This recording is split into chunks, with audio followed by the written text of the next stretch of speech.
caméra? Non.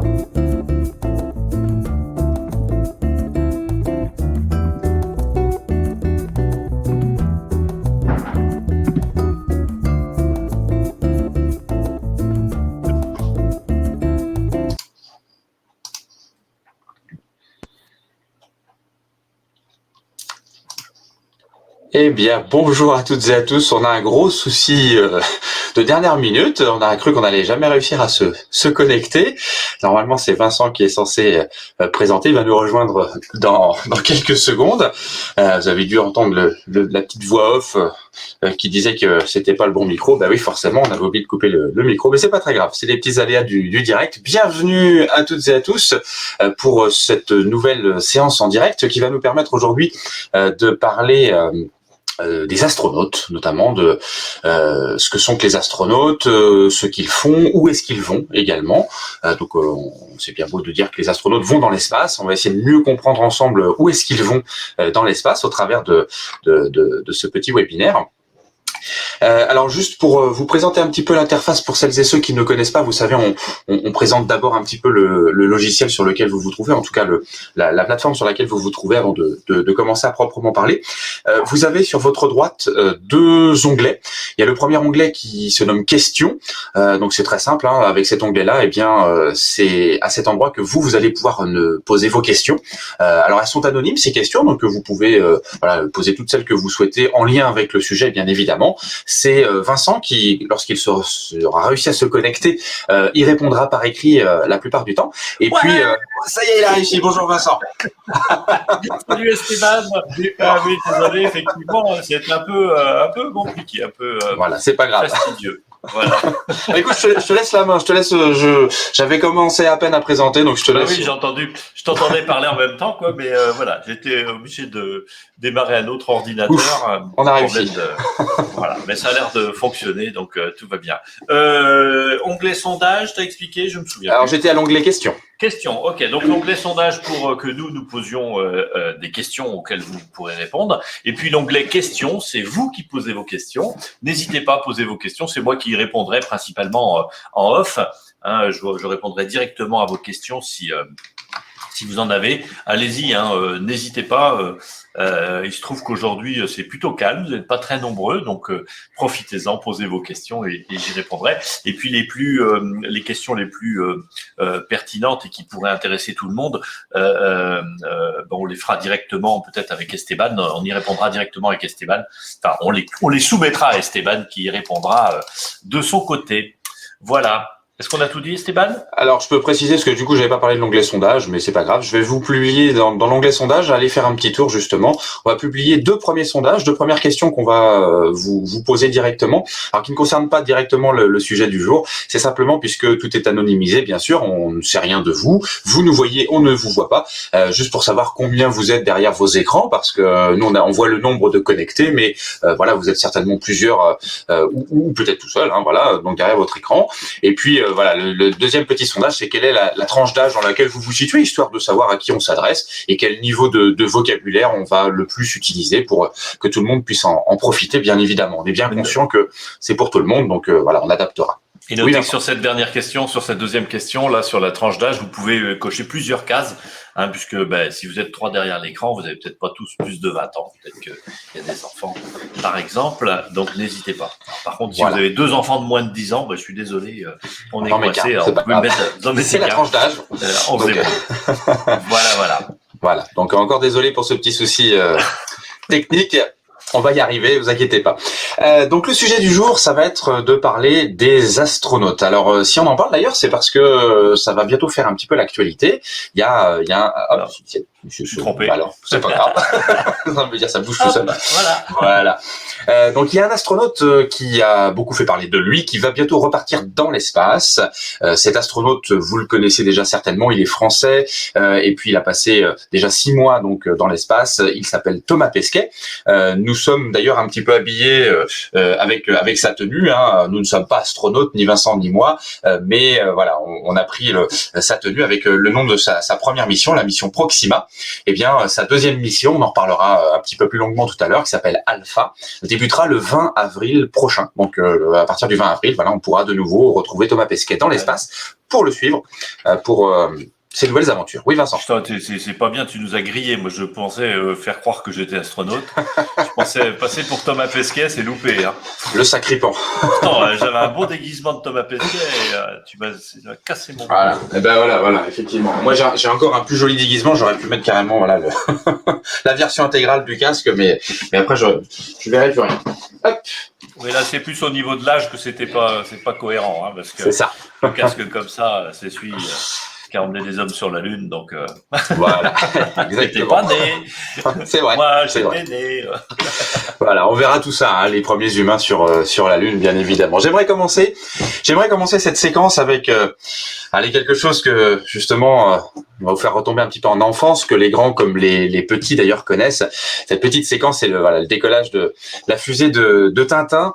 Alors pourquoi je vous montre ça? Parce que le créateur de Tintin, qui s'appelle Hergé, comme vous le savez bien évidemment, a publié pour la première fois cette bande dessinée. Tintin, on a marché sur la Lune en 1954.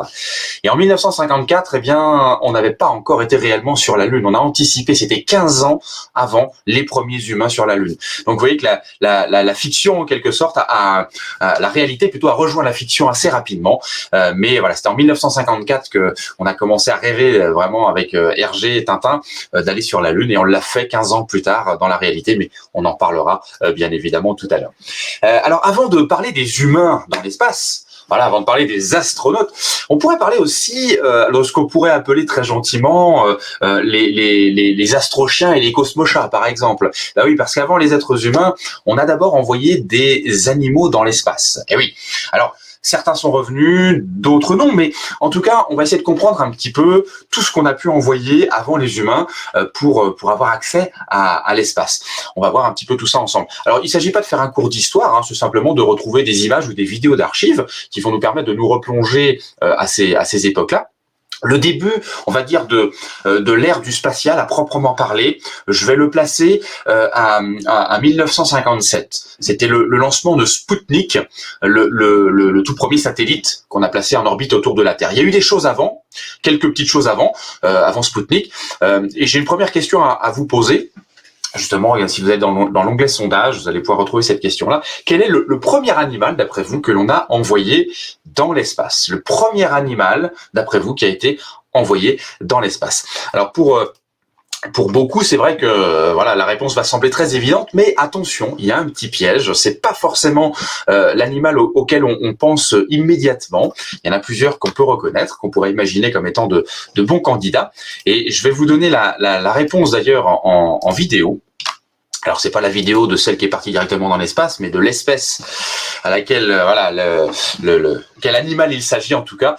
Et oui, parce qu'au risque de vous surprendre, le tout premier être vivant, j'ai envie de dire, hein, qu'on a envoyé dans l'espace, eh bien ce n'est pas une chienne ou un chien, comme on pourrait se l'imaginer. C'est pas non plus un singe.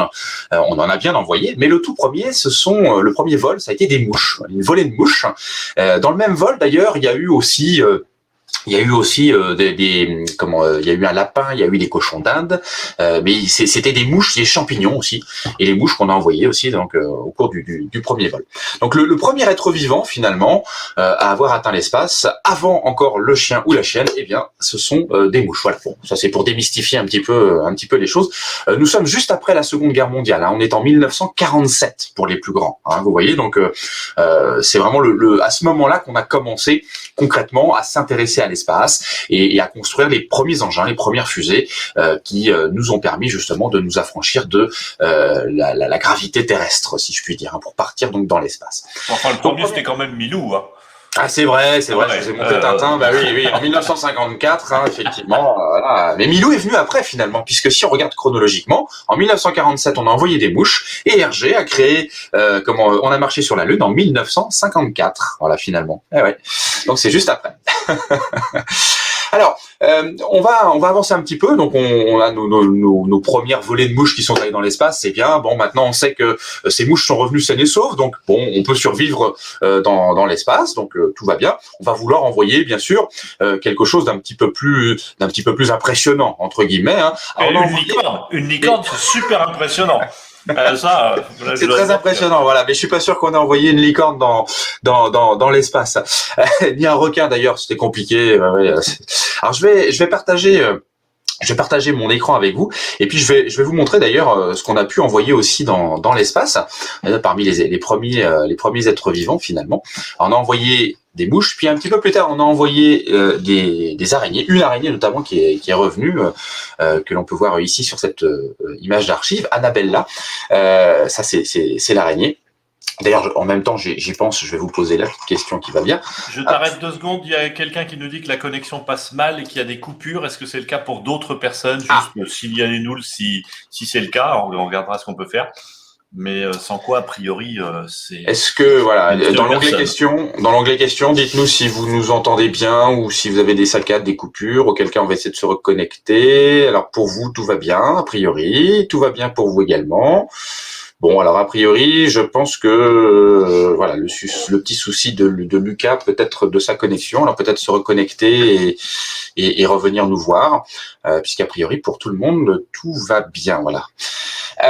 Donc du coup, une petite araignée que l'on a envoyée là-haut, et à chaque fois là, dans ce que je vous parle, que ce soit des mouches, que ce soit des petits lapins, des cochons d'Inde ou des araignées, sont revenus donc sur Terre, mais on a toujours fait un petit saut de puce, c'est-à-dire qu'on est parti dans l'espace et qu'on est tout de suite revenu. On n'a pas encore fait le tour de la Terre. Voilà.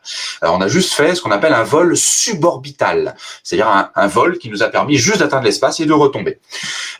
Maintenant, quel est le premier animal qui a fait pour la première fois le tour de la Terre? Et c'est là où c'est un autre tournant dans l'histoire de on va dire des astronautes, puisque voilà, hein, finalement, ce sont les premiers êtres vivants à aller dans l'espace, ce sont les animaux. Puis après, nous on a suivi forcément, donc ça fait partie de notre histoire. Alors j'ai mis plusieurs propositions et là vous allez peut-être être dérouté certainement parce que dans les noms que je vous ai mis, effectivement, il n'y a pas qu'un petit piège, mais vous allez peut-être trouver qu'il en manque un, peut-être, hein, effectivement. Donc j'ai mis soit Ham le singe, ils ont tous existé, hein, sauf non, ils ont tous existé en fait, puisque même Donatello, et oui Donatello est parti dans l'espace. Je vous le prouve d'ailleurs tout de suite parce que j'ai une photo, hop, elle est ici, voilà. Vous avez des tortues qui sont parties dans l'espace, c'est pas une blague, hein. Voilà, on a vraiment envoyé des tortues dans l'espace qui sont revenues sur Terre. Alors est-ce qu'on les a appelés Donatello, je sais pas, là c'était mon imagination qui a puisé dans les tortues ninja, mais il n'empêche qu'on a bien envoyé des tortues quand même. Il y a Kudryavka qui est une chienne et Annabella l'araignée. Alors on l'a vu tout à l'heure, Annabella, donc effectivement elle est bien partie dans l'espace, mais Annabella l'araignée n'a pas fait le tour de la Terre. Eh bien, la bonne réponse, et vous me l'avez donnée à majorité, c'est la chienne qui s'appelle Kudryavka. Mais Kudryavka, vous la connaissez sous un autre nom, en réalité, qui est devenu, lui, beaucoup, beaucoup plus célèbre. Et oui, cette chienne, c'est Laïka. Laïka, c'est son autre nom. Son vrai nom, c'est Kudryavka, et le surnom qui a été donné, notamment par les Européens, parce que c'était plus facile pour eux de le prononcer, c'était Laïka. Laïka, c'est le nom de la race du chien, en réalité. Et Kudryavka, c'était son vrai nom au laboratoire. Mais bon, l'histoire a retenu le nom de sa race. Donc voilà Laïka, qui est malheureusement tristement célèbre, j'ai envie de dire. C'est à la fois la première chienne, le premier être vivant à avoir fait un tour complet, avoir fait des tours complets d'ailleurs autour de la Terre. Mais malheureusement, eh bien, cette chienne n'est pas revenue elle n'a pas finalement eu la chance de revenir de son vol. Elle est morte dans l'espace et du coup, c'est pour ça aussi qu'elle est tristement célèbre. Alors, cette histoire fait beaucoup réagir. J'imagine déjà derrière vos ordinateurs, que ce soit les enfants ou les grands. Mon Dieu, qu'est-ce que c'est que ça? On a envoyé un animal, on l'a tué dans l'espace. C'est vrai, mais c'est dans un autre contexte. C'est une autre époque où, à l'époque, c'était naturel de faire cela.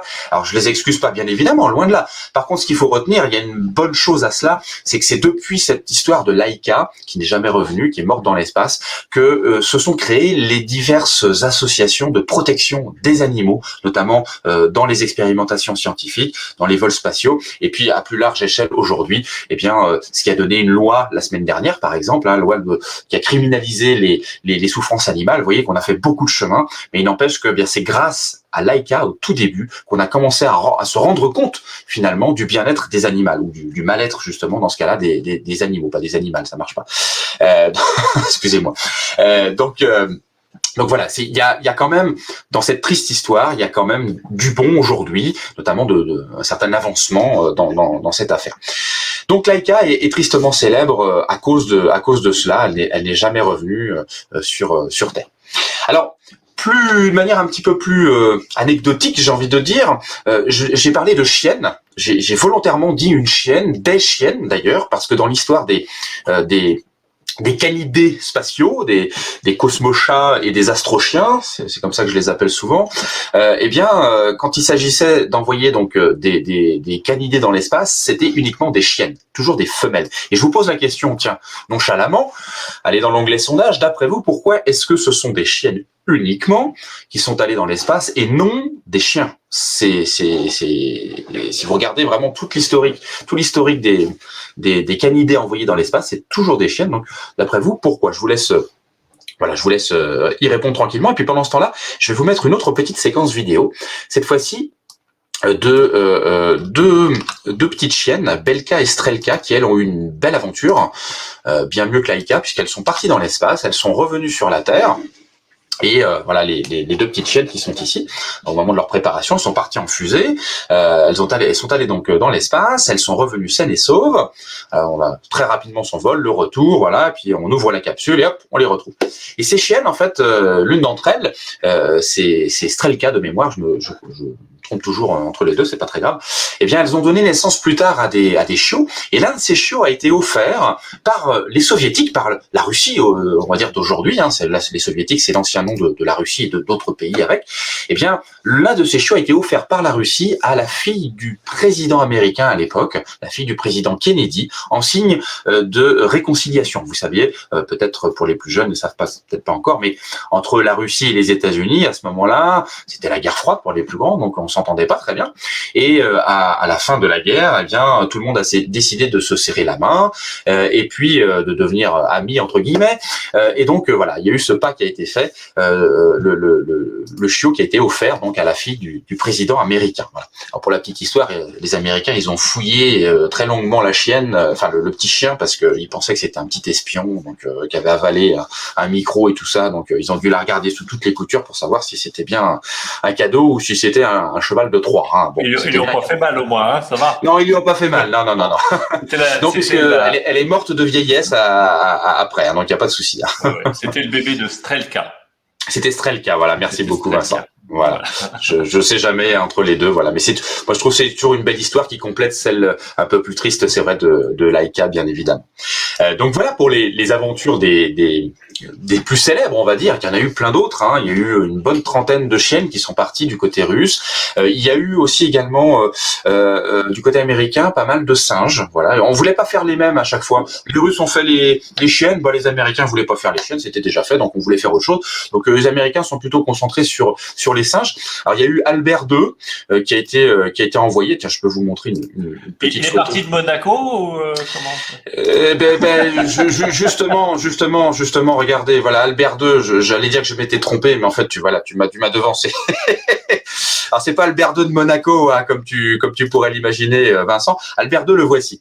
Voilà, c'est notre petit chimpanzé qui est parti dans l'espace. Il se ressemble pas beaucoup, hein, non. Il doit avoir moins de succès avec les femmes, je pense. Ça après, je ne sais pas. Et donc, du coup, voilà, du côté américain, on s'est plutôt concentré sur les chiens. Alors, il y a eu le macaque que je viens de vous montrer. Il y a eu aussi le chimpanzé Ham, qui est un petit peu plus connu.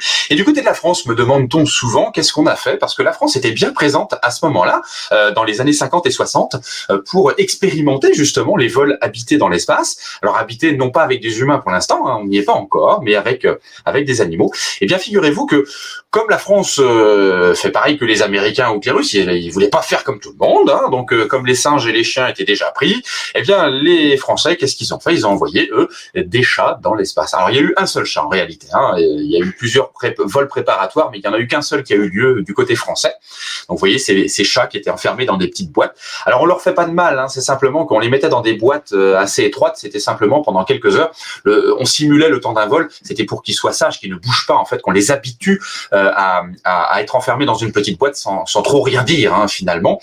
Mais on leur faisait pas de mal à ce moment-là, hein, bien sûr. Et chez nous, du côté français, eh bien ça devait être le chat, Félix.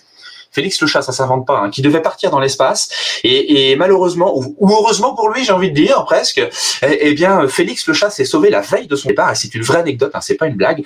Et elle a été remplacée au pied levé par Félicette, une chatte cette fois-ci. Vous avez d'ailleurs cette carte postale qui date des années 60, en 1963. Je sais pas si vous pouvez lire ici, on le voit assez bien, 1963. Merci donc pour votre participation à mon succès du 18 octobre 1963. C'est signé de la patte de Félicette, donc qui est la seule chatte française à avoir atteint l'espace. Voilà. Donc on part des chiennes du côté russe, les singes plutôt du côté américain, et puis nous on se concentre sur la chatte Félicette. Bon. Alors pourquoi des chiennes justement? Je reviens à cette histoire. Je vous ai posé la question juste avant. Pourquoi est-ce qu'on envoie des chiennes et non pas des chiens dans l'espace? Alors je vais aller voir les réponses directement. Alors c'est assez éclectique. J'ai un petit peu de tout. Alors est-ce que les femelles sont plus intelligentes que les mâles? Bon, je pense que c'est comme pour les humains. Je pense que c'est loin d'être prouvé. Voilà. Donc on n'a pas fait d'études là-dessus. Donc bon, je pense pas que chez les hommes ni les femmes soient plus intelligentes les uns que les autres. Bon, on est tous égaux là-dessus. A priori, on devrait l'être en tout cas. Chez les animaux, il n'y a pas de raison, encore que. Est-ce que les femelles sont plus petites que les mâles? Alors ça pourrait être effectivement tout à fait un bon argument. Seulement, chez des chiens, ça peut, oui, c'est souvent le cas, mais là, ce sera pas celui qu'on va retenir. C'est vrai qu'on aurait pu faire juste une boîte plus grande en se disant, voilà, on peut mettre un chien à la place d'une chienne. Est-ce que les femelles pilotent mieux que les fusées que les mâles? Bon, j'ai pas eu de réponse là-dessus parce que là, c'était une petite blague. En fait, la bonne réponse, c'est parce que les femelles, c'est vrai, s'accroupissent lorsqu'elles font pipi, tout simplement, quand elles font leurs besoins. C'est une raison morphologique. En fait, comme effectivement, dans la boîte dans laquelle elles sont enfermées, eh bien, il y a quand même relativement peu de place. Il n'y aurait pas eu la place pour que le chien, si ça avait été un mâle, lève la patte. Et du coup, en fait, il était plus facile d'envoyer des chiennes puisque, morphologiquement parlant, elles avaient moins besoin d'espace pour pouvoir faire leurs besoins. Donc, du coup, eh bien, c'était des chiennes qui étaient sélectionnées. Donc, ça peut paraître rigolo comme ça, comme anecdote, mais elle est tout à fait vraie. C'est pour des raisons morphologiques que l'on envoyait donc des chiennes uniquement dans l'espace. Je vous rassure, on n'a pas fait ça avec les hommes et les femmes. Quand on a envoyé des humains, ils n'étaient pas sélectionnés comme ça, bien évidemment. Alors, on va continuer. On a vu donc quelques animaux. Alors, je vous les passe pas tout en revue parce qu'en réalité, on a envoyé beaucoup d'animaux. Beaucoup sont revenus. Certains, dont d'ailleurs Laika n'est pas revenue, elle est morte dans l'espace. Les autres sont pas revenus parce que soit le parachute ne s'est pas ouvert, soit parce que la fusée a explosé. Voilà. Donc Laika, c'est le seul animal à être décédé dans l'espace en réalité. Voilà. Maintenant, on va parler finalement des premiers humains. On a vu le côté animaux, maintenant on ne fait plus ça. On a même envoyé des poissons, pour vous dire, dans l'espace. On ne fait plus ça aujourd'hui. On envoie des humains parce qu'on sait que on est relativement en sécurité dans nos fusées. Donc on peut adapter l'environnement de la fusée pour que l'humain puisse survivre pendant quelques heures, quelques jours dans l'espace, quelques mois même d'ailleurs. Alors quel est le premier humain d'après vous à avoir atteint l'espace? Là, on va avancer un petit peu dans le temps. On va être en 1962. Voilà, j'aime pas trop donner des dates, mais pour les plus grands, ça donne quand même des repères temporels. Laika, c'était en 1957, et vous voyez, en 1962, 5 ans seulement plus tard, eh bien, on va envoyer le premier humain dans l'espace. Donc tout ça s'est fait très rapidement, bien évidemment. Alors, je vous ai donné plusieurs propositions. Ce sont tous des astronautes que vous avez en proposition. Je vous laisse essayer donc de deviner en quelque sorte de qui il s'agit. Puis moi, je vais vous mettre la réponse en vidéo. Alors une petite animation, ça va être une petite vidéo d'archives dans un premier temps qui est couplée à un film qui a été fait en 2013. Voilà, je vais vous expliquer un petit peu de quoi il en retourne. Voilà. Donc là voilà ce monsieur, ce bonhomme. Alors bravo à ceux qui ont trouvé la bonne réponse. C'est Youri Gagarin. C'est l'homme qui souriait tout le temps. Voilà que l'on voit ici. Donc dans sa tenue d'astronaute, prêt à partir, il va monter dans le camion le bus qui va l'emmener à la fusée. Alors d'ailleurs pour la petite histoire ou la grande d'ailleurs, eh bien c'est Youri Gagarin qui le premier pendant son trajet dans le bus il s'est arrêté, il a demandé à faire pipi lui aussi, voilà, donc il a fait pipi sur la roue arrière du bus et depuis c'est devenu une tradition. Tous les astronautes qui partent de Russie dans les fusées, eh bien sont obligés de s'arrêter en chemin pour faire pipi sur sur la roue arrière du camion. C'est une obligation. Pour les femmes, elles ont le droit de jeter une bouteille d'eau en fait en réalité. On leur demande pas de faire pipi comme ça sur la roue, mais voilà, elles jettent une bouteille d'eau. C'est une tradition là. Donc on le voit décollant dans sa fusée. Donc ça, c'est le vrai décollage de la fusée qui a emmené en 1961, pardon, pas 1962, 1961, Youri Gagarin, donc dans l'espace. Et puis on va passer sur des images issues d'un film qui a été fait en 2013, très bon film d'ailleurs, qui retrace justement l'histoire du premier humain dans l'espace, First in Space, donc voilà, d'un russe dont je ne vais pas prononcer le nom parce que je suis pas très bon en russe, où on peut voir donc dans sa capsule notamment ce qu'il a vécu pendant ces quelques heures orbitant autour de la Terre, notamment quand il est passé au-dessus des États-Unis. Voilà, imaginez le choc des Américains quand ils ont su ça. Et c'est son retour qui a été un peu plus chaotique parce que il s'est fait quelques frayeurs. En réalité, on va très vite. Voilà, on fonce à peu près à 20 000. À peu près 25 000 km par heure. Quand on veut rentrer dans l'atmosphère, on va devoir freiner et du coup, en freinant, ça chauffe. Ça chauffe beaucoup et on a eu du mal à détacher la petite capsule de Gagarin. Il a été un peu secoué. C'est l'effet machine à laver que vous voyez ici. Voilà, pendant quelques minutes, il a tournoyé pendant un moment, il a failli s'évanouir. Donc ça n'a pas été sans difficulté. Et puis ce qu'on sait un petit peu moins, c'est que c'est pas sa capsule qui s'est posée, c'est lui qui s'est éjecté à une certaine altitude et qui est descendu en parachute dans un champ. Voilà. Ça a dû surprendre les fermiers qui étaient dans le coin, qui n'avaient jamais entendu parler de Gagarin ou d'envoyer un homme dans l'espace. Donc ça devait faire un petit choc à ce moment-là. Mais c'est comme ça que ça s'est passé. Donc voilà, c'est pas la capsule qui s'est posée comme on le fait aujourd'hui au retour des astronautes. C'est la capsule qui se pose par parachute en mer ou dans le désert. C'est bien Gagarin qui s'est éjecté de sa capsule pour pouvoir se poser finalement en parachute par lui-même. Donc c'est bien Youri Gagarin, notre premier humain dans l'espace. Nous sommes le 12 avril 1961 et donc il va ouvrir la voie à une longue lignée d'astronautes par la suite, bien évidemment. Alors d'ailleurs une longue lignée, oui. Alors combien d'astronautes d'après vous ? Je vous pose la question, justement, dans l'onglet sondage toujours. Depuis Youri Gagarin, d'après vous, combien d'astronautes sont allés dans l'espace? Alors, il n'y a pas une parité, faut pas croire, on est à l'ère où on aimerait bien que tout soit paritaire, hommes et femmes notamment. C'est en changement, c'est en bonne voie. On espère que la parité complète va se faire très rapidement. Mais il faut imaginer qu'à l'époque de Youri Gagarin et des années qui ont suivi, en fait, de toute manière, pour aller dans l'espace, il fallait être militaire. Qui dit militaire dit forcément masculin. On ne pouvait pas être militaire et être une femme. Voilà, à l'époque, c'est malheureux, mais c'est comme ça. Et du coup, c'est pour ça que pendant longtemps, pendant plusieurs dizaines d'années, aucune femme n'a atteint l'espace parce que c'était des hommes militaires. Voilà.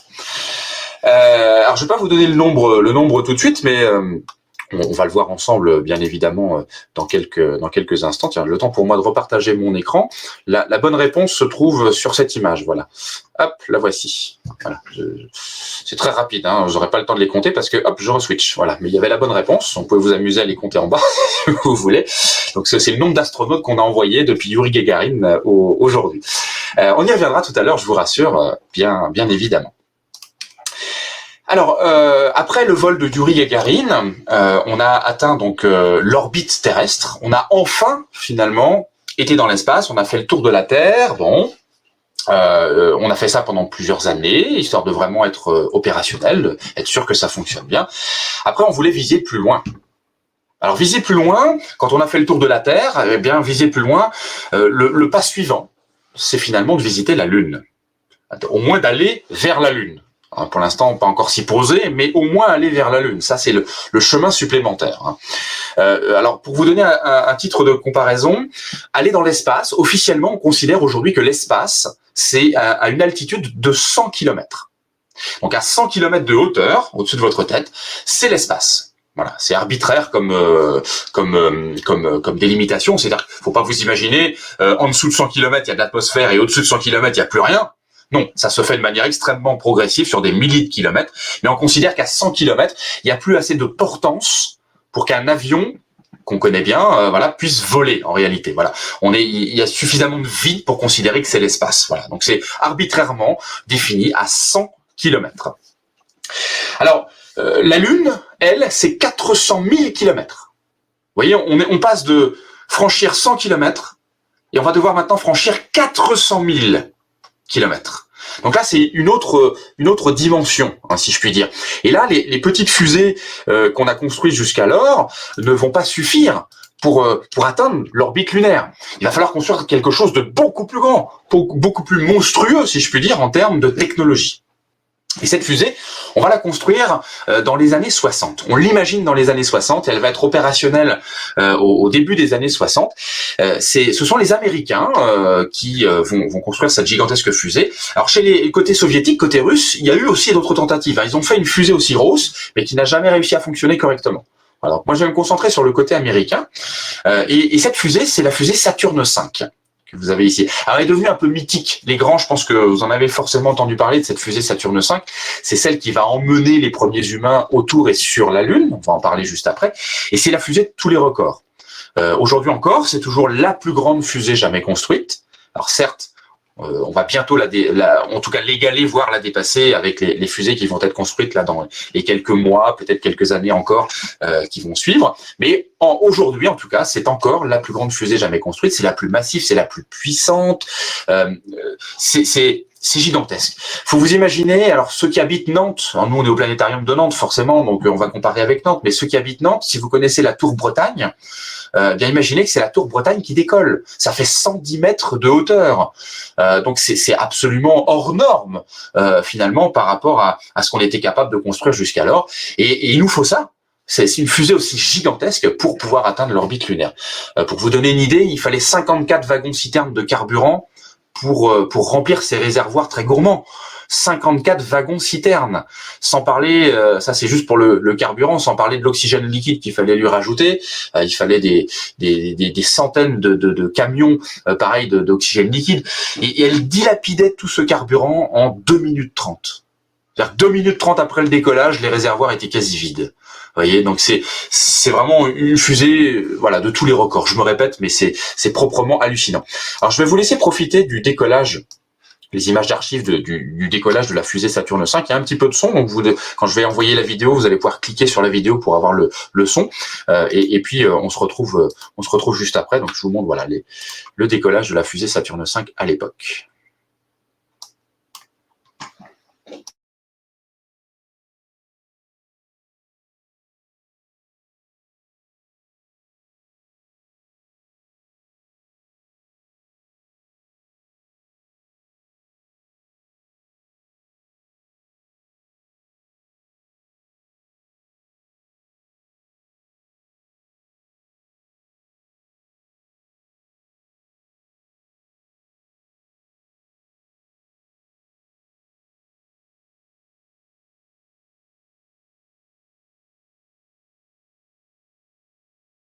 Alors, on peut préciser au passage que la vitesse est réduite ici, la vraie vitesse. Là, c'est réduit, c'est vraiment très réduit. C'est beaucoup plus rapide que ça normalement. Voilà, c'est moi qui ai fait un montage vidéo, donc effectivement, merci Vincent, j'ai oublié de le préciser, on a réduit les images parce que ça se passe tellement vite en fait, une fois que la fusée a allumé ses moteurs, c'est en quelques secondes, on la voit déjà quasiment plus, donc c'est vrai que pour en profiter, il y avait tout un tas de caméras qui permettaient sous différents angles de l'observer. C'est monstrueux hein, au décollage, la flamme fait 5 fois la taille de la fusée, et puis au décollage, faut imaginer une onde sismique qui se propage à plusieurs dizaines de kilomètres à la ronde. Hein. Voilà, on ressentait le tremblement de terre à plus de 10 km quoi, autour du décollage de la fusée. Donc c'est proprement hallucinant au regard de ce qu'on sait faire aujourd'hui. Je parle même pas du bruit épouvantable qu'il y avait au moment du décollage de ces fusées. C'est pour ça d'ailleurs que, alors je fais un petit aparté, mais souvent quand vous regardez les décollages de fusées, il y a de l'eau qui est envoyé en très grande quantité au niveau des moteurs. C'est pas pour prévenir des incendies ou autre chose. Non, l'énorme quantité d'eau qu'on envoie au moment de l'allumage des moteurs, c'est parce que l'eau va tout simplement stopper les ondes sonores, ou en tout cas les atténuer fortement. Et c'est pour ça que des milliers de tonnes d'eau sont déversées sur les pas de tir pour éviter la propagation des ondes sonores qui auraient pu déjà d'une part endommager la fusée au décollage, parce que les ondes vont rebondir sur le sol et revenir vers la fusée pour endommager la structure, ou se propager vers les bâtiments et détruire le pas de tir en même temps. Voilà. Donc on atténue les ondes sonores avec des milliers de tonnes d'eau au niveau du décollage. Mais ça c'est une autre histoire. Je m'égare un petit peu, on en parlera plutôt sur les fusées. Là nous sommes sur les astronautes. Alors avec cette fusée gigantesque, l'idée c'était d'atteindre l'orbite lunaire. Donc c'est ce qu'on a fait en 1969. En 1969, avec cette fusée Saturne V, 3 personnes ont pris place tout en haut de la fusée. Ces 3 personnes vont atteindre l'orbite lunaire le 21 juillet 1969 et 2 d'entre eux vont marcher sur la Lune. Alors d'ailleurs, je crois que j'ai une petite question. Je ne sais plus si j'avais noté la question. Hop, je vais vous en poser une. Voilà, tiens. Combien d'astronautes en tout ont marché sur la Lune? Je réponds pas tout de suite forcément aux questions, mais vous inquiétez pas, on va le faire tout à l'heure. Il y a pas de problème. Donc voilà, je vous mets un autre petit sondage. Combien d'astronautes ont eu la chance de marcher sur la Lune au total avec toutes les missions? Donc voilà comment on arrivait sur la Lune. En fait, en haut de notre fusée, on avait tout le matériel nécessaire à l'alunissage. Donc un petit module lunaire qui nous permettait, donc une fois en orbite autour de la Lune, de se poser en douceur. Pour l'anecdote, imaginez que Neil Armstrong, en 1969, quand il a pris les commandes du petit module, il a dû enlever le pilotage automatique et il a dû se poser, alors pas en catastrophe, mais il lui restait quelques secondes de carburant avant de trouver un endroit parce qu'en fait l'ordinateur de bord l'emmenait dans un endroit trop rocailleux. Il a décidé de prendre les commandes manuelles pour pouvoir se poser un tout petit peu plus loin et c'est vrai que ça aurait pu être un peu plus dangereux que ce qui s'est passé parce qu'il n'avait pas pris les commandes. Il lui restait quelques secondes de carburant avant de pouvoir se poser. Donc voilà, il a bien maîtrisé son vol. Donc voilà comment on s'est posé sur la Lune. Ce sont les Américains, bien sûr, Neil Armstrong, je le disais, et Buzz Aldrin, les 2 premiers humains sur la Lune en 1969. Et tiens, puis allez, dans la foulée, puisqu'on est sur la Lune, je vous repose une autre petite question. Quel est le tout premier objet humain qu'on a déposé sur la Lune? Imaginez, c'est la toute première mission humaine qui se pose sur la Lune, Apollo 11. On vient juste de se poser, tout juste. Voilà, les pieds touchent le sol. Quelques minutes plus tard, on dépose quelque chose au sol. D'après vous, qu'est-ce que c'est? Je vous laisse tranquillement réfléchir. Alors, combien d'astronautes ont marché sur la Lune? Je vais donner la réponse entre deux. Alors, la moyenne nous indique la bonne réponse. Il y a eu 12 personnes qui ont foulé le sol de la Lune, 12 astronautes. Ils allaient par 3 en fait autour de la Lune, et il y en a que 2 à chaque fois qui marchaient sur la Lune. Donc les 2 premiers, c'est Neil Armstrong et Buzz Aldrin. Et en tout, il y a eu 6 missions. Donc ça fait 6 missions avec 2 personnes à chaque fois sur la Lune. Donc ça nous fait 12 hommes sur la Lune. Je dis 12 hommes parce qu'il n'y a toujours eu aucune femme, malheureusement. On est encore dans le contexte de tout à l'heure. C'était 12 hommes militaires. Et alors non, il y en a un ou 2 qui étaient scientifiques, mais la plupart étaient militaires en tout cas. Et on a sélectionné que des hommes à l'époque. Voilà, on ne sélectionnait pas de femmes. Heureusement, ça a changé aujourd'hui, mais c'était la norme de l'époque. Aussi débile que c'était, excusez-moi du mot, mais voilà, c'était la norme de l'époque. Et c'est vrai que la jeune génération aujourd'hui, quand on en discute, on a du mal à comprendre qu'on pouvait penser ça, mais c'était comme ça pourtant. Voilà, c'était normal de penser ça comme ça à l'époque. C'était même anormal de voir des femmes militaires, par exemple, de penser qu'une femme pouvait être militaire. Donc c'est triste, mais voilà, c'est comme ça. Alors, quel est le tout premier objet humain déposé sur la Lune? Mettez-vous en contexte. Dans le contexte, les Américains descendent. Voilà, les pieds touchent le sol, les pieds de l'alunisseur. On ouvre une trappe. Qu'est-ce qui tombe? J'ai pas la bonne réponse parce que c'est pas une caméra qu'on a déposé en tout premier. C'est un sac poubelle. Oui. Vous avez bien entendu, c'est un sac poubelle. Visez un peu le symbole. Les Américains débarquent, hop, et on jette les poubelles. Ça se voit sur une image d'archive. On peut voir en fait, il y a une caméra qui a accroché en fait à l'alunisseur, le LEM comme il s'appelle, et du coup on voit une trappe s'ouvrir et on voit un petit point blanc tomber. Et en fait, dans la conversation, quand on entend la conversation, on entend qu'en fait il se décharge des sacs poubelles du voyage. Officiellement, la raison officielle, c'est pour faire de la place dans la soute, pour ramener avec nous les dizaines de kilogrammes de roches lunaires qu'on avait prévu de remmener. Donc officiellement, il fallait faire de la place. Enfin, pour le symbole, on y repassera quand même, parce que bon, c'est pas forcément tip top. Donc c'était un sac poubelle, voilà, que l'on a déposé pour la toute première fois à notre premier contact humain avec la Lune. Alors voilà pour cette première mission lunaire, j'ai envie de dire. On va maintenant, puisqu'on a fait la Lune, donc il y a eu 12 hommes sur la Lune au total. La dernière mission, c'était en 1972. Voilà, on a fait 6 missions de 1969 à 1972. 12 hommes ont marché sur la Lune et depuis, plus rien. Alors souvent, on nous pose la question, pourquoi est-ce que depuis 1972, on n'est jamais retourné? Eh bien, peut-être les plus anciens, peut-être qui ont eu la chance de voir ces missions-là. Je sais que Vincent était encore un peu jeune à cette époque-là. Mais en 1972, eh bien, il faut savoir que lors de la mission Apollo 17, il y avait encore 3 missions de prévues. Après Apollo 17, la dernière mission en décembre 72, il y avait Apollo 18, 19 et 20. Sauf qu'à chaque mission Apollo qui se déroulait, Apollo 11, c'était 1 milliard de personnes qui suivaient l'événement. C'était the événement parce que c'est une première mondiale. On a envoyé des humains sur la Lune. Voilà, c'était hallucinant. Ça l'est toujours encore un peu aujourd'hui, concrètement. La fois d'après, Apollo 12, ah ouais, on a quand même encore envoyé des humains sur la Lune, c'est super. Apollo 13, il y a eu un petit souci, ils sont revenus, mais bon, c'est autre chose. Apollo 14, on a encore envoyé des humains sur la Lune. Voilà, à Apollo 15, 16 et 17, c'est oui, ils sont sur la Lune, c'est bien, ça y est, vous l'avez fait. Et en fait, il y a eu un désintérêt progressif du public pour la Lune. Il y avait plus cet aspect spectaculaire. Il faut savoir que ça coûte très cher. On a dépensé 150 milliards de dollars pour les missions Apollo. Les Américains ont dépensé ça en tout cas. Donc ça coûte très cher. Et si le public suivait pas, il n'y avait plus vraiment d'intérêt à faire ça. On avait démontré qu'on était capable de le faire. Voilà. Et donc après Apollo 17, on a annulé les 3 missions suivantes parce qu'il y avait plus d'intérêt. Et aujourd'hui, c'est rigolo parce que les gens nous disent mais pourquoi on n'y va plus? C'est génial d'aller sur la Lune. C'est extraordinaire de se dire on a retrouvé un regain. Voilà. Et donc c'est pour ça qu'on a prévu d'y aller. Alors, quand est-ce qu'on retournera, je ne sais pas. Les Américains, la NASA prévoit ça en 2024. Prévoyez ça en 2024, mais on est déjà en 2021. Et avec le contexte en ce moment, on sait que ce sera repoussé automatiquement. Donc ce sera peut-être un petit peu plus tard. Donc voilà, c'est par désintérêt finalement que nous ne sommes pas retournés plutôt sur la Lune. Alors où est-ce qu'on va justement aujourd'hui? Où vont les astronautes s'ils vont plus sur la Lune? Eh bien les astronautes, on va aller voir ça tout de suite. Les astronautes comme Thomas Pesquet, sans exception, j'entends, ils ne vont que aujourd'hui dans la Station Spatiale Internationale. La Station Spatiale Internationale, c'est l'ISS de son acronyme en anglais.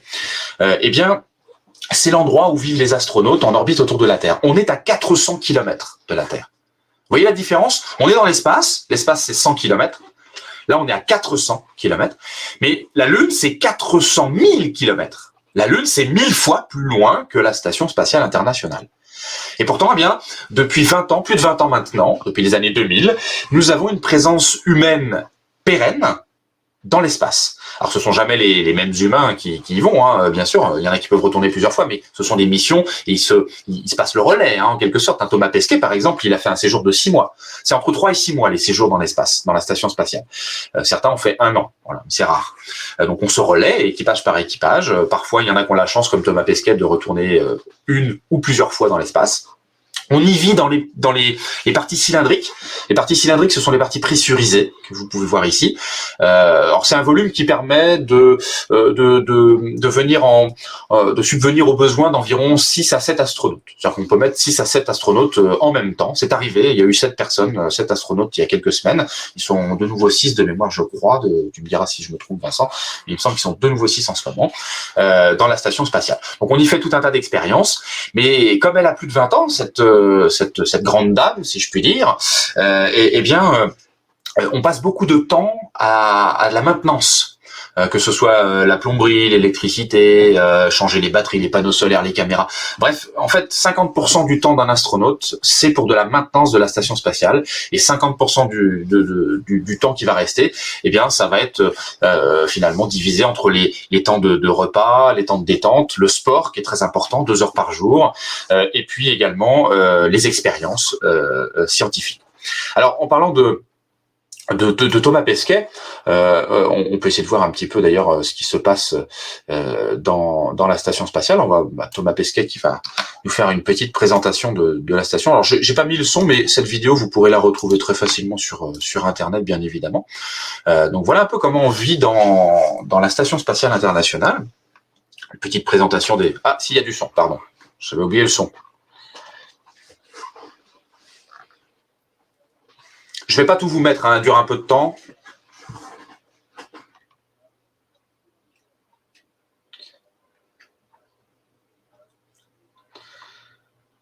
Je vais vous montrer sa couchette. Maintenant, je vais avancer un petit peu, vous m'en excuserez. Je pensais qu'il n'y avait pas de son sur celle-ci, mais il y en a. Bon, c'est pas très grave. Alors, on va aller voir un petit peu comment ils dorment. Justement, on va faire ça en accéléré. Hop.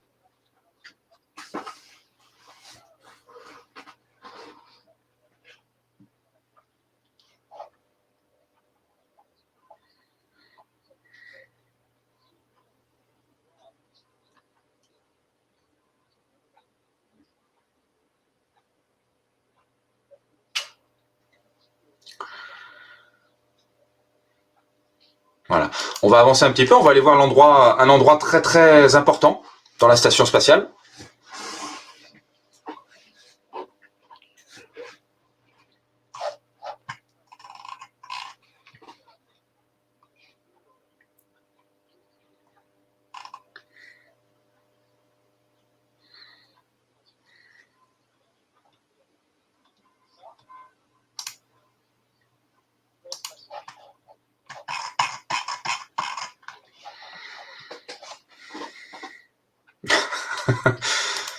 Ah, si Laika ou Strelka, Belka avait eu ça, ça aurait été autre chose.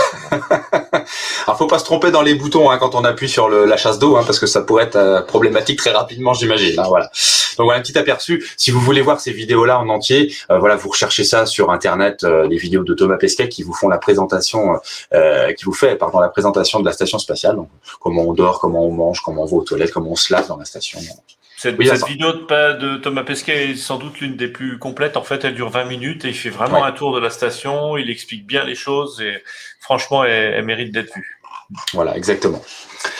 Tiens, je vous ai mis une petite question puisqu'on était dans la station spatiale internationale. On a vu comment on dormait puis comment on allait aux toilettes avec les petits engins sophistiqués et tous les boutons dans les toilettes. D'après vous, comment est-ce qu'on fait la lessive dans la station spatiale internationale? Bah oui, parce qu'il faut bien aussi changer de vêtements de temps en temps. On peut transpirer, voilà. Donc il faut laver ses vêtements. Donc je vous pose la petite question puis on y répondra tout à l'heure. Comment est-ce qu'on fait la lessive dans la station spatiale internationale? Vous l'avez donc dans l'onglet sondage.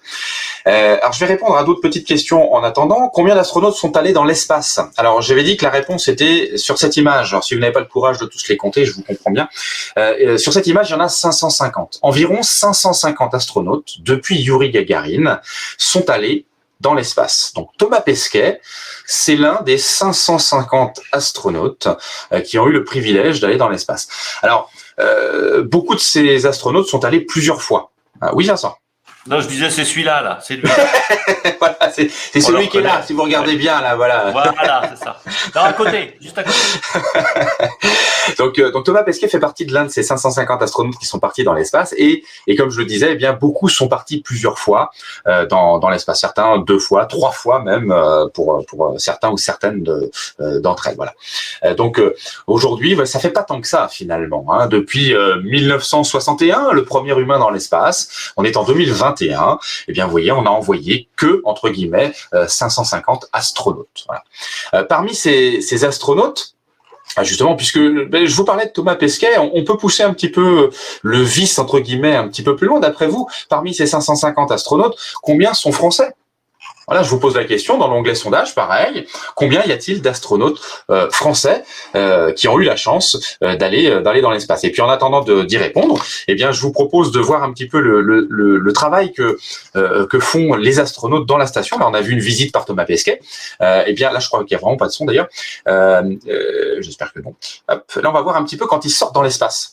Voilà, c'est-à-dire que leurs travaux, quand ils sont dans la station spatiale, ils n'ont pas besoin de scaphandre, ils sont dans des volumes pressurisés, voilà, ils peuvent vivre comme sur Terre ou presque, ils sont en apesanteur. Mais quand ils sortent dans l'espace, ils doivent se préparer, enfiler leur combinaison spatiale. Ça prend presque 6 heures quand même d'enfiler sa combinaison, de la pressuriser. Voilà, ça prend vraiment beaucoup de temps. Et on part dans le vide de l'espace pour aller. Alors là, c'était de mémoire pour changer des batteries. Puis voilà, il y a tout un protocole avec différents travaux qui sont alloués à chaque astronaute. Là, on reconnaît Thomas Pesquet à travers sa visière. Donc, parfois, on est dans le côté nuit de la Terre, parfois, on est dans le côté jour. Donc, parfois, c'est très éclairé, parfois, c'est presque dans le noir. Donc, c'est totalement dans le noir. Donc, il faut beaucoup d'éclairage. Donc, on a des caméras qui sont embarquées sur les combinaisons, qui sont aussi accrochées à la station spatiale. Donc, vous pouvez profiter un petit peu de ce que peuvent voir les astronautes lorsqu'ils sont en apesanteur, en suivant la station spatiale, voilà, pour réparer, vous voyez, les différents modules. Voilà, on aperçoit Thomas Pesquet dans le bas de la vidéo là avec son gros scaphandre. Vous avez la Terre là du côté gauche. Voilà. Donc c'est assez impressionnant de se mettre un petit peu à leur place. Et pour certains me demandent souvent aussi comment on perçoit la vitesse quand on est à bord de la station spatiale, parce qu'on fonce très vite. On est à 28 000 km/h. Beaucoup pensent que finalement à cette vitesse-là, sous nos pieds, ça doit défiler à toute allure. C'est pas tout à fait le cas. On en a un petit aperçu là sur cette partie de la vidéo là où on voit la Terre défiler un petit peu sous nos yeux, mais c'est pas très clair. Donc je vais vous montrer pour ça une autre petite vidéo. Regardez, hop, juste ici, c'est pareil, hein, ça c'est une vidéo qu'on peut trouver en entier sur Internet, qui s'appelle Orbit, en anglais, Orbit, Journey to the Earth, et vous avez en fait des caméras embarquées sur la station spatiale qui ont été compilées pour vous donner en fait la vitesse à laquelle on tourne à bord de la station spatiale. En fait, on fait un tour en 1h30. Donc on fonce à 28 000 km/h, ça correspond à un tour de Terre en 1h30. Et du coup, voilà comment on perçoit la vitesse. Là, on est en train de survoler les Alpes. Tout en bas à droite, vous avez le lac Léman là qui est en train de disparaître, le lac de Genève qui est en train de disparaître de l'écran. Puis vous avez donc tout le massif et la vallée alpine. Et vous avez en fait vers le haut l'Italie, la botte italienne qui se dessine. Et voilà comment on perçoit la vitesse à bord de la station spatiale. Vous voyez, tout paraît très lent. Mais parce qu'on est à une certaine distance de la Terre, on est à 400 km et ça suffit, même si ça paraît pas beaucoup, ça suffit pour que, les 28 000 km/h qu'est la vitesse de la station spatiale, finalement apparaissent sous une certaine lenteur, hein, entre guillemets. Voilà, vous pouvez retrouver ces magnifiques images sur la vidéo complète qui s'appelle Orbit, Journey to the Earth, Journey Around the Earth, c'est-à-dire en fait un voyage autour de la Terre. Le film dure 1h30 et vous n'avez que, vous avez un tour de Terre complet quasiment. On a compilé que les images du côté jour, mais ça correspond à 1h30, donc un tour complet de la station spatiale autour de la Terre, donc c'est assez sympathique. Alors comment est-ce qu'on fait la lessive dans la station spatiale? Alors j'ai plusieurs propositions rigolotes. Est-ce qu'on a une machine à laver spatiale comme on a des toilettes spatiales? Eh bien la réponse est non. On n'a pas de machine à laver spatiale. Alors, on lave pas ça à la main non plus parce que l'eau dans la station spatiale est en apesanteur. Donc ça engendre quelques petits problèmes. On met pas ses vêtements dans le vide. Non, on le met pas dans le vide. Je sais pas comment on va les récupérer. Non, en fait, on laisse traîner son linge dans le panier à linge, entre guillemets. Il n'y a pas vraiment de panier à linge, mais on a un endroit. En fait, on jette ses vêtements. Tout simplement. Pourquoi on fait ça? Parce que c'est très complexe, une machine à laver. La gestion de l'eau, l'électricité dans la station, c'est très complexe. Et du coup, en fait, on n'a pas rajouté cette fonction dans la station spatiale. Donc c'est aussi simple que ça. On se débarrasse de ses vêtements, on met ça dans un sac et puis c'est renvoyé par les navettes vers la Terre. Ça brûle dans l'atmosphère. C'est comme ça qu'on vide les poubelles dans l'espace. Ça brûle entièrement dans l'atmosphère. C'est un moyen de se débarrasser des choses. Donc voilà, on change de vêtements et à chaque fois qu'il y a un cargo qui ravitaille la station, il y a des nouveaux vêtements qui arrivent, donc on peut se changer comme ça. D'ailleurs Thomas Pesquet, je crois, il l'a dit en plaisantant, mais a priori c'est vrai, hein, il y a comme une petite odeur de transpiration quand même qui planerait dans la station spatiale. Mais bon, après, il paraît qu'il faut pas trop dire parce que sinon ça donne moins envie aux jeunes de devenir astronautes. Voilà. Bon, pour la petite anecdote, en fait, le t-shirt, on le porte 2 semaines, une semaine dans la vie de tous les jours et une semaine pour faire le sport. Voilà. Donc, super. T-shirt sympa, après une semaine de sport, plus une semaine à être porté tous les jours. Oh. On peut même préciser, quand on dit qu'ils font du sport, ils font 2 heures de sport par jour. Ça, c'est le strict minimum. C'est obligatoire pour les astronautes. Parce que sans cela, les muscles, il y aurait beaucoup de problèmes. On est en apesanteur, je vous rappelle, c'est la sensation de flottement que l'on voit. On ne sent plus son propre poids. Ce qui fait que ses muscles et ses os ne travaillent plus. Et donc, on doit faire du sport obligatoirement pour se maintenir en forme. Donc vous avez 2 jours de sport 2 heures de sport par jour, pardon. Donc je vous laisse imaginer, faites 2 heures de sport intense tous les jours en remettant les mêmes vêtements du lundi au dimanche. Le dimanche, je suis pas sûr que votre mari ou votre femme veuille vous faire un câlin, hein, ça m'étonnerait. 14 heures de transpiration, ouais. Voilà, c'est ce qui se passe dans la Station Spatiale Internationale. Alors, combien de Français parmi tout ça? Eh bien, la réponse en images. Regardez, voilà, tous les Français astronautes, dans le corps d'astronautes. Vous voyez qu'il y a une parité sans égale, hein, bien évidemment. Hein, encore une fois, hein, parmi nos corps d'astronautes, hein, il y a une femme. Voilà, une femme française parmi 9 astronautes hommes français. Bon. Alors, je vais vous mettre leur nom, ce sera peut-être plus facile. Je vais mettre la même image avec leur nom. Voilà. Alors, Thomas Pesquet, c'est le dernier en date. C'est celui que tout le monde connaît parce que lui, il a été très présent sur les réseaux sociaux, dans les médias. Donc, il a fait beaucoup parler de son métier. Et du coup, on le connaît grâce à cela. Et c'est vrai qu'avant lui, alors, d'une part, il y avait moins de réseaux sociaux, c'est vrai. Et puis, du coup, c'était beaucoup moins médiatisé, forcément. Il y a quelques noms qu'on peut peut-être sortir du lot, qui sont un petit peu plus célèbres, effectivement. notamment que je pense, au moins les grands, vous avez entendu parler. Je parle de Jean-Loup Chrétien, de Jean-François Clairvoy, de Jean-Pierre Ignoré, même Claudie Ignoré. Vous voyez, ils ont le même nom de famille. Alors, ils n'étaient pas mariés au moment où ils sont partis dans l'espace, mais ils se sont mariés après par la suite. Voilà, c'est des noms qu'on peut facilement retenir. Moi, personnellement, Jean-Jacques Favier, j'en avais jamais entendu parler avant de m'y intéresser. Je suis désolé pour ce monsieur. Voilà, il y en a plusieurs comme ça qui sont un petit peu passés à la trappe, qui n'ont pas eu la célébrité de Thomas Pesquet notamment, par exemple. Voilà. Donc en fait, si vous regardez bien, vous en avez 10. Voilà. Combien d'astronautes français parmi ces 550? Il y en a eu que 10. Et ça fait pas beaucoup. Vous voyez, parce que dans la station spatiale internationale, vous avez le mot international, c'est donc plusieurs pays. Et nous, en fait, la France, ce qui coordonne en fait le projet côté français, c'est l'Europe surtout.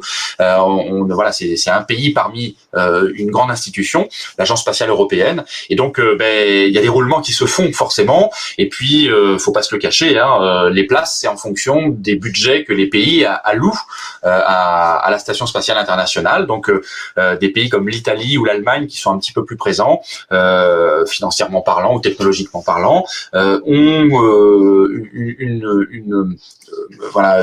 plus d'astronautes qui peuvent aller dans la station spatiale.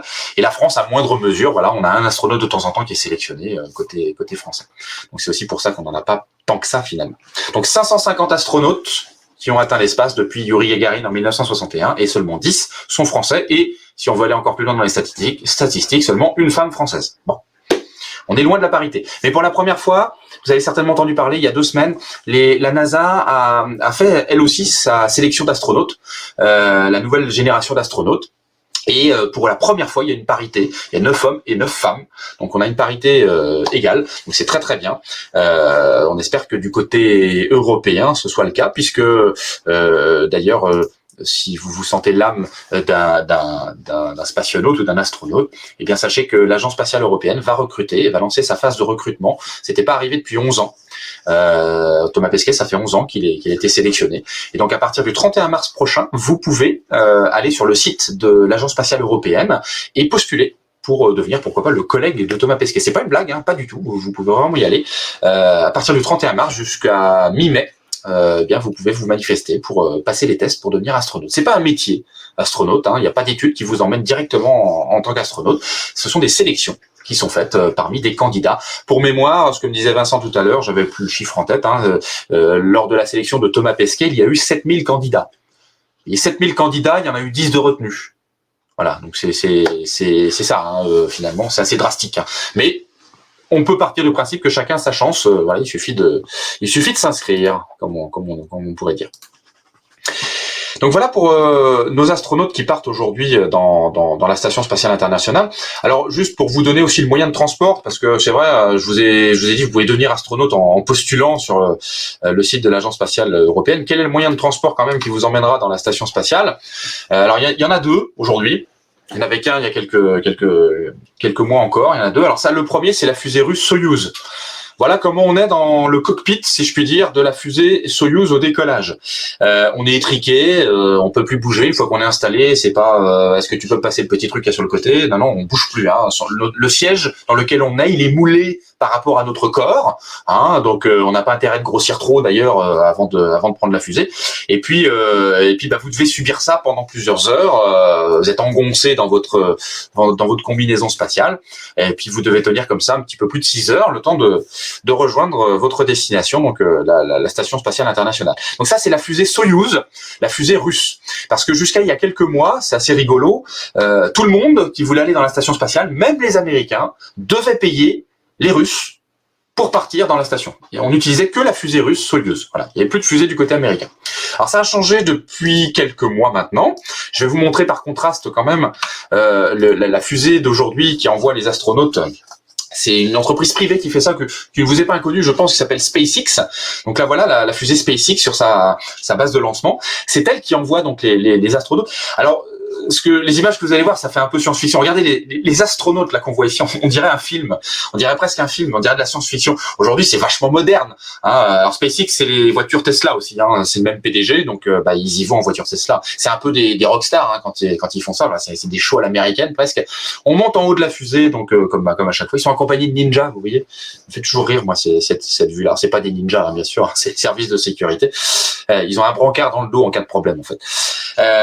Donc on monte dans la fusée, on utilise le petit ascenseur dans le sas que voici, voilà. Donc c'est très futuriste finalement. Là on n'est plus sur ce qu'on a vu juste avant, où c'est encore la fusée Soyouz, c'est encore un peu à l'ère soviétique, hein, si je puis dire. Hein. Mais elle fonctionne bien la fusée Soyouz, donc on continue de l'utiliser. Et Thomas Pesquet, lui, il est parti en Soyouz la première fois, et la deuxième fois, le 20 avril, il va prendre la place des astronautes que vous voyez là, à bord de la fusée Falcon numéro 9.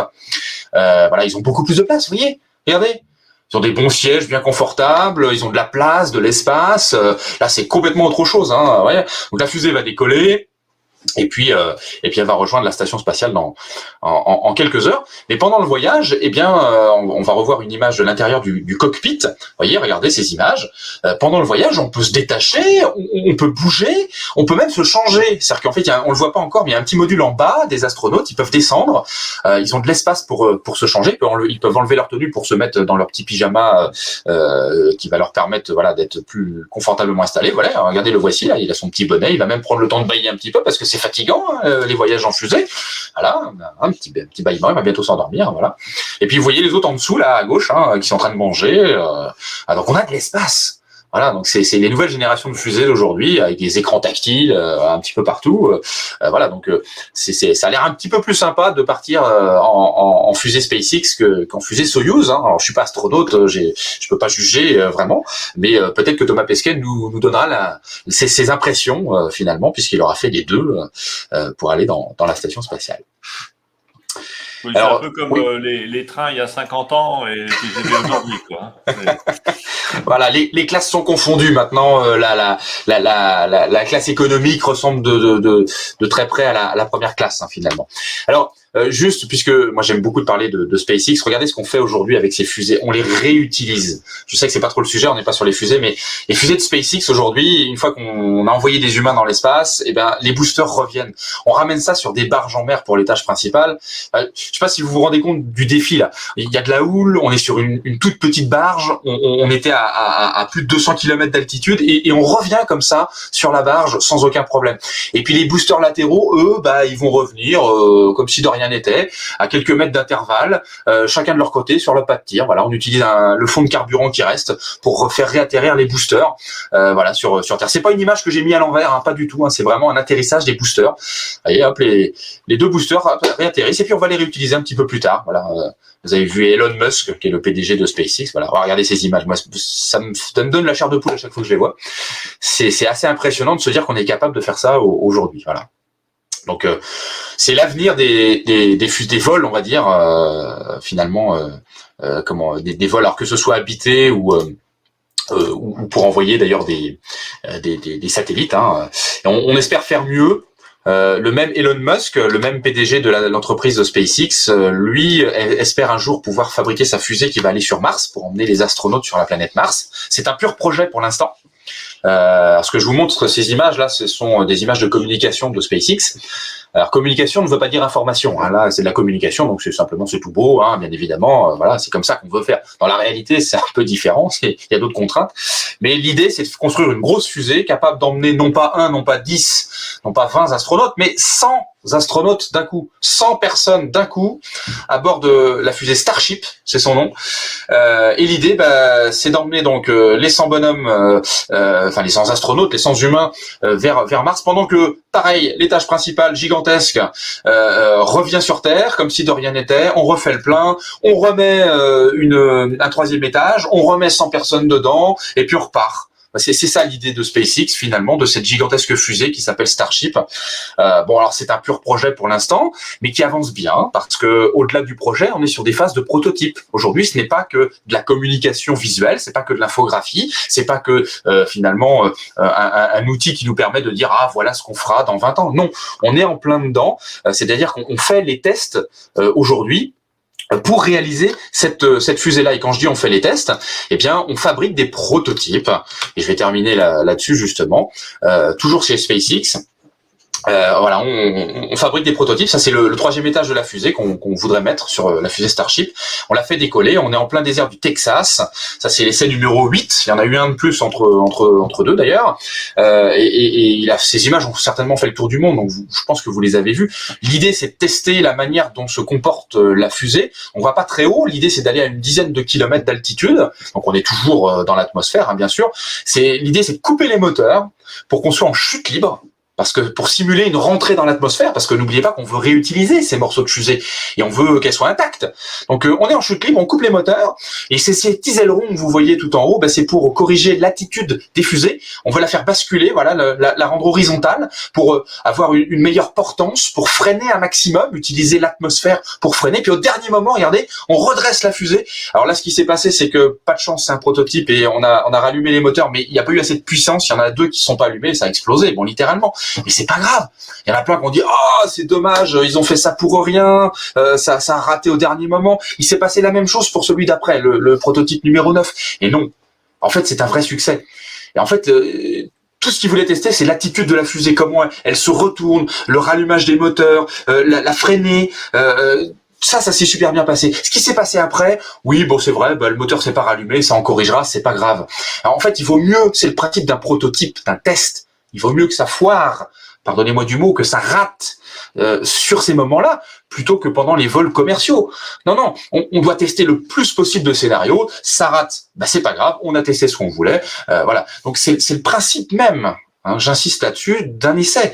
Donc non, c'est un réel succès en réalité ce qu'ils sont en train de faire. Donc ça avance à grands pas. Voilà, ce sera pas demain comme SpaceX l'annonce, hein, ils disent qu'en 2036 ils enverront 100 bonhommes sur Mars. Non, je pense pas. Ça c'est de la communication. Mais ça avance à grands pas. Et la question n'est plus de savoir si on va aller sur Mars, mais quand. Ça c'est une autre question. Quand est-ce qu'on va aller sur Mars? Est-ce que vous seriez prêt, vous d'ailleurs, derrière votre écran, à aller sur Mars après tout? Qu'est-ce qu'on aura à y faire? Je ne sais pas. Mais voilà, on ira un jour. Le tout c'est de savoir quand est-ce qu'on ira. Vincent, est-ce qu'il y a des questions éventuellement? Moi, je pense avoir fait le tour de tout cela. On pourrait parler encore plus longuement. Non, j'ai eu quelques questions auxquelles j'ai répondu Oui. rapidement. Tiens, j'en vois une qui arrive là, tout juste. Comment fait-on pour manger dans l'espace, j'imagine, dans la station spatiale? Alors, comment on fait pour manger? Alors, hop, il y a une vidéo, si tu veux, j'en ai compilé une récemment. Si tu en as une et que tu es plus rapide que moi, écoute, je veux bien, parce que je l'ai pas dans ma liste. Moi, je pense à une autre. Alors, on fait tout en direct, comme ça, c'est plus sympa. On a une petite liste de vidéos. Alors attends, il faut que j'aille la chercher. Vas-y. Vous allez être surpris. Donc, oui. Tac. Sinon, je mets la mienne. Hein, sinon, je vais voir directement sur... Je crois que celle de Thomas Pesquet. Éventuellement. Il nous explique comment il mange. Pendant que tu montres celle-ci, je vais essayer de voir si je trouve... D'accord. Hop. Alors, on va répondre à la question donc de Fanelli. Hop. Comment on mange dans l'espace? Thomas Pesquet, le voici. Dans un petit cours en vidéo. Je vais essayer de retrouver le moment où il mange. Dans le laboratoire Columbus, qui est la maison de l'Europe dans l'espace. Alors, est-ce que c'est cette partie-là? On recherche en même temps en direct. Hein. Ouais. Alors. Hop, c'est pas celle-ci. Il y a un endroit où effectivement on le voit dans la cuisine de la station. Donc il n'y a pas énormément de place, mais c'est suffisant. On a nos ordinateurs qui nous servent à envoyer des emails à la famille, à communiquer. Alors, hop, c'est là. Voilà. Manger, je l'ai en même temps. Tu pourras la mettre après. Oui. Voilà. Ça dure quelques secondes de toute manière. Elle est recouverte de velcro parce que sinon tout s'envole. Donc on a nos couteaux, fourchettes, cuillères ont du velcro ou du sparadrap. C'est comme ça que se présentent les boissons, qu'on réhydrate et qu'on consomme directement à la paille, dans leur emballage. Et la nourriture, elle est soit déshydratée, soit lyophilisée, soit irradiée. On la fait réchauffer dans un four, que voilà, le four de la station spatiale. Et ici, on a même un petit frigo. Voilà, on va passer, tu vas pouvoir mettre ta vidéo. Alors Thomas Pesquet, il disait irradier, non c'est pas irradier, c'est hydrater. On hydrate, on irradie pas là. J'avais pas fait gaffe. Voilà, donc ça c'est des images qui sont un peu plus anciennes pour beaucoup en fait, mais ça montre la difficulté que ça représente de manger dans l'espace. Je te laisse commenter peut-être. Oh non, tu peux. Alors, Voilà, on peut voir. il réhydrate des épinards en l'occurrence. Vous voyez, donc il a décidé, il a déterminé la quantité d'eau qu'il va mettre. Il met de l'eau chaude. Là, on voit que c'est marqué dispense hot. Voilà, et donc il récupère ses épinards comme ça. Voilà. Après, il va ouvrir le sac et il pourra manger. Voilà. Alors un autre exemple ici, il va utiliser un autre four. Là, ça c'est un four. Là, cette espèce de valise, c'est un four. J'ai pas de détails dessus. C'est un peu plus ancien que le voyage de Thomas Pesquet. Donc j'arrive pas à avoir des informations sur ce four. Mais en tout cas, c'est un four, une façon de faire chauffer les aliments. Et donc, hop là, vous voyez qu'il manque pas d'imagination. On évite le pain, évidemment, pour les miettes, mais on peut manger, par exemple, des tortillas, là, des faritas. Voilà, avec de la nourriture très appétissante, n'est-ce pas? Oh. Ça fait penser à... Non. Non, hein. Voilà, des petits morceaux de viande, quand même. Ils ont de la viande. Voilà, des petits morceaux de steak comme ça. Du coup, pour le coup, c'est une viande froide, de la sauce épicée. Il aime bien Chris Hadfield. Ouais, il aime bien les épices.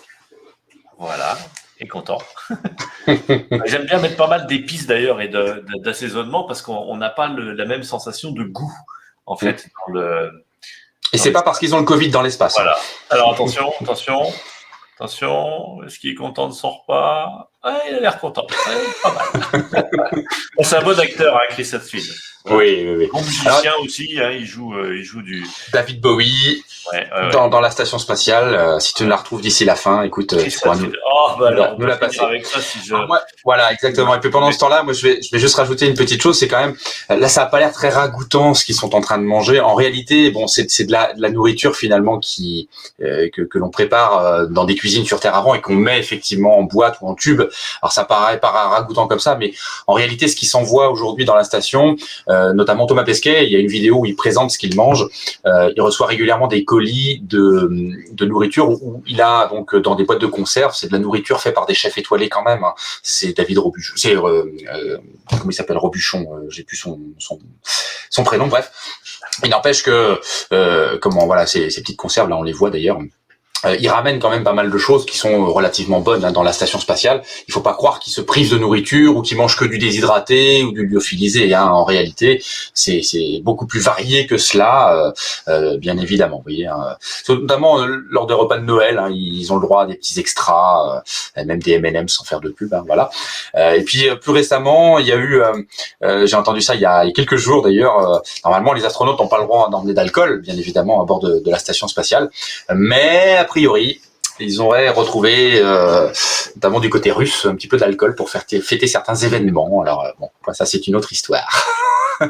Voilà. Bien, bon, on va peut-être terminer ce webinaire en fait en vous laissant en musique du coup. Exactement. On va vous laisser en musique avec Chris Hadfield qu'on vient de voir en train de préparer ses repas là. Ici, vous allez le voir en musicien entre guillemets, il va nous jouer un joli air de David Bowie et il se débrouille plutôt pas mal. Voilà, on vous souhaite une bonne journée, une bonne continuation. Peut-être à tout à l'heure pour ceux. Peut-être à tout à l'heure. Voilà, 16h. On peut préciser quand même que Vincent va nous faire justement une petite séance sur les constellations, les dessins du ciel. Et puis, on refait la même journée demain. Donc, si vous avez loupé les deux premiers, bien vous pouvez très bien nous retrouver demain à 11h, 14h et 16h. Merci à vous. Voilà, et à bientôt. Au revoir, à bientôt. On vous laisse en musique. Chris Hadfield, pardon. C'est parti.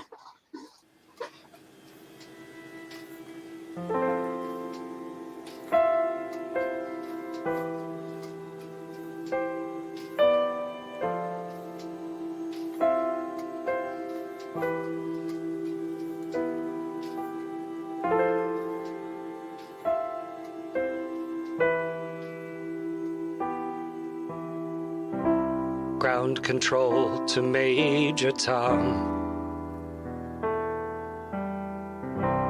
Ground control to Major Tom. Lock your Soyuz hatch and put your helmet on. 10, Ground control to Major Tom. 7, 6, Commencing countdown, engines on. 3, 2, Detach from station and may God's love be with you.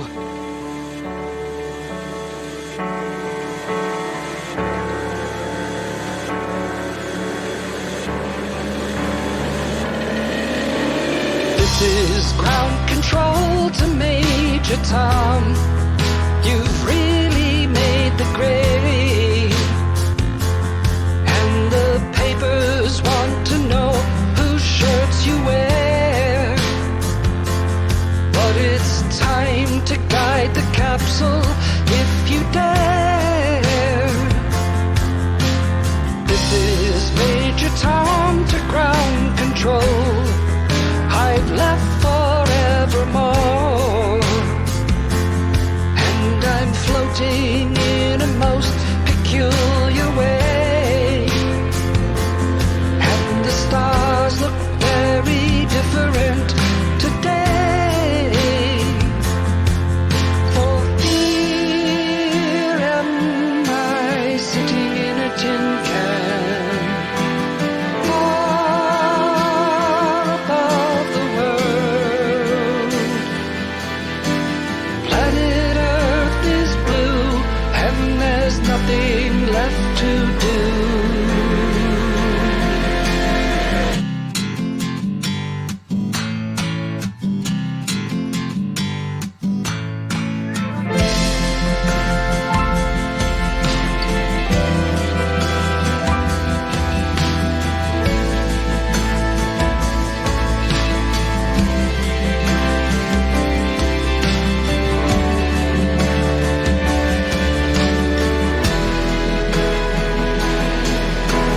Though I've flown 100,000 miles, I'm feeling very still.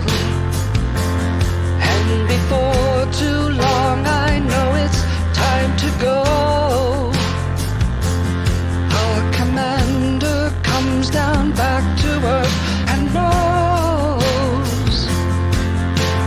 Ground control to Major Tom, the time is near. There's not too long. Can you hear me, Major Tom?